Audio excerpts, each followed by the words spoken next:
இந்த சாம உப்புமாவும் இந்த கத்திரிக்காய் கிச்சடியும் எப்படி பண்ணுறதுன்னு பார்த்துருவோம். இப்போ இது வந்து சாமை. நான் சாமை வந்து ஒரு டம்ளர் எடுத்து வச்சுருக்கேன். இது துவரம் பருப்பு அரைக்கு கொஞ்சோண்டு கம்மியாக எடுத்து வச்சுருக்கேன். 4 மிளகா வத்தல் எடுத்து வச்சுருக்கேன். இந்த அளவு சீரகம் எடுத்து வச்சுருக்கேன். இதை துவரம் பருப்போடு போட்டு நம்ம அரைச்சிக்கிடுவோம். இந்த அளவு உப்பு போட்டுக்கிடுவோம். இந்த சாமையை ஃபஸ்ட்டு சுற்றிட்டு வருவோம். நதி திரிச்சிருக்கோம். நம்ம சும்மா ஒரு சுற்றிக்கணும். ஏன்னா சாமை ஏற்கனவே சின்ன இதுதான். நம்ம இந்த மாதிரி சுற்றிக்கிட்டோம். இப்போ அடுத்து இந்த மிக்சியில் இந்த மிளகா வத்தல் சீரகம் துவரம் பருப்பு இதை போட்டு சுற்றிட்டு வரலாம். நம்ம இப்போ இந்த ஒன்றா போட்டுக்கிடுவோம். நேர்னு தான் துவரம் பருப்பு பண்ணோம்னா பிரிச்சுருக்கோம்.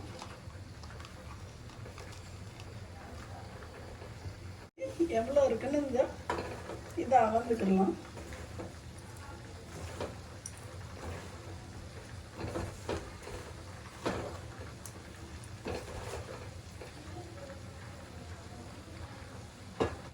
ஒன்றே முக்கால் வந்திருக்கு நமக்கு. இதை கொட்டிக்கிடுவோம்.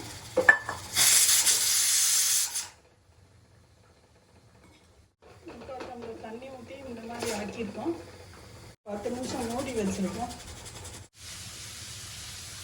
நம்ம ஏற்கனவே 3/4 டம்ளர் தண்ணி ஊற்றிட்டோம் அந்த ரவையில். இப்போ வந்து 1-1.25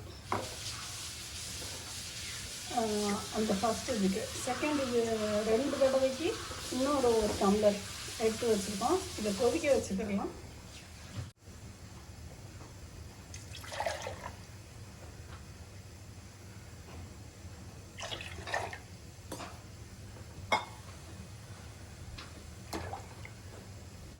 இப்போ இந்த அளவு எண்ணெய் ஊற்றிக்கிறேன். காயட்டும் எண்ணெய். நம்ம எண்ணெய் காய வச்சுட்டோம். இல்லை சீரகம் போட்டுக்கிடுவோம். இந்த அளவு கடுகு போட்டுக்கிடுவோம். இது இஞ்சி, கருவேப்பிலை, பச்சை மிளகாய். இது பெருங்காயம். நான் அடுப்பை ஆஃப் பண்ணிட்டேன். நான் வந்து ஆஃப் பண்ணியிருக்கேன். ஆஃப் பண்ணிவிட்டு இதில் நம்ம ஊற வச்சுருந்தாலும் அந்த சாமை அந்த இதில் போட்டுக்கிடுவோம்.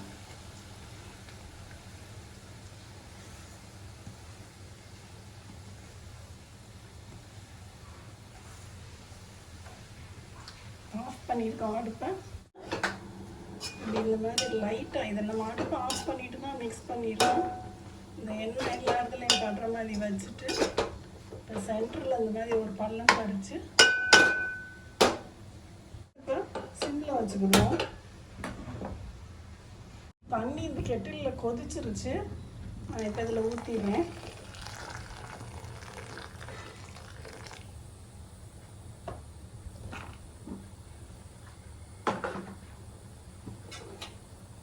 இதை லேசாக இந்த தண்ணியில் கிண்டி விட்டுட்டு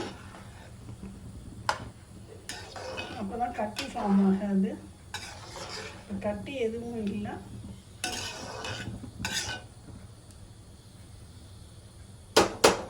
அடுப்பு சிம்மில் தான் இருக்குது. இதை எப்படி நம்ம மூடி வச்சிடலாம். ஒரு 20 நிமிஷம் கழித்து பார்ப்போம். இப்போ ஒரு 10 நிமிஷம் ஆகிருக்கு. நம்ம திறந்து பார்ப்போம். இதை வந்து லேசாக கிண்டி விட்டுக்கிடலாம். இதை இப்படி பாருங்க.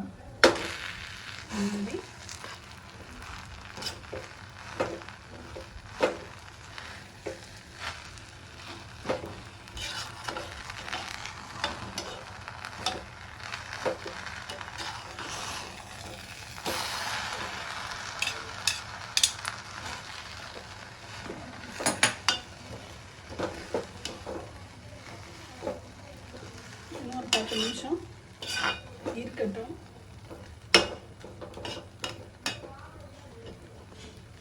மூடி வச்சிடலாம். பாருங்கள், இது நான் 25 நிமிஷமே இப்போ ஆயிடுச்சு. இப்போ உங்களுக்கு சைடு ஃபுல்லும் நல்லா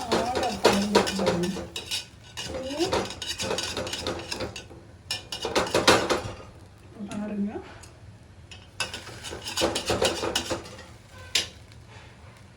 நீங்கள் இதில் கொஞ்சோண்டு நெய் ஊற்றிக்கோங்க. இப்போ ஒரு ஸ்பூன் மட்டும், சும்மா ஒரு ஃப்ளேவருக்கு தான். இப்படின்னா கிண்டி விட்டுருலாம்.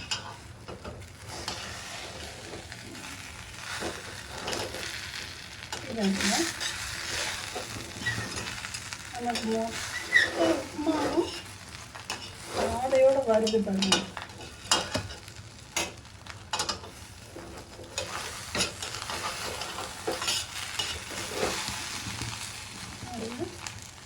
இன்னும் அப்படியே வந்துடுது நமக்கு. கோபம் இதோட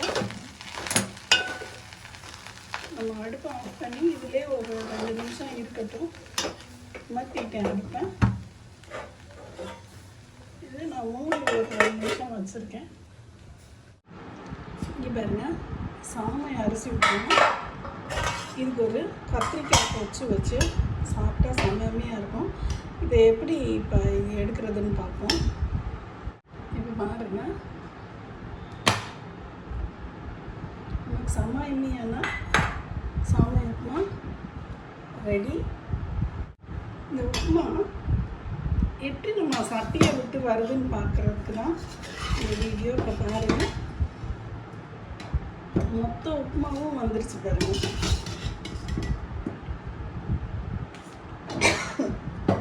பெருசாக சட்டியில் ஒன்று கூட ஒட்டலை. நம்ம திருப்பி இந்த சட்டியில் எடுத்து வச்சுக்கலாம். ஏன்னா தட்டில் இருந்தால் நம்ம காஞ்சிடும்.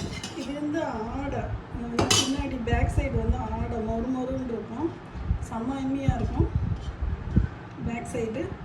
ட்ரை பண்ணி பார்த்துட்டு சொல்லுங்கள் ஃப்ரெண்ட்ஸ். பாய். சாமை உப்புமா எவ்வளோ சாஃப்டாக இருக்குன்னு பாருங்க. செம்ம சாஃப்டாக இருக்குது. நீங்களும் ட்ரை பண்ணி பார்த்துட்டு சொல்லுங்கள் ஃப்ரெண்ட்ஸ். பாய்.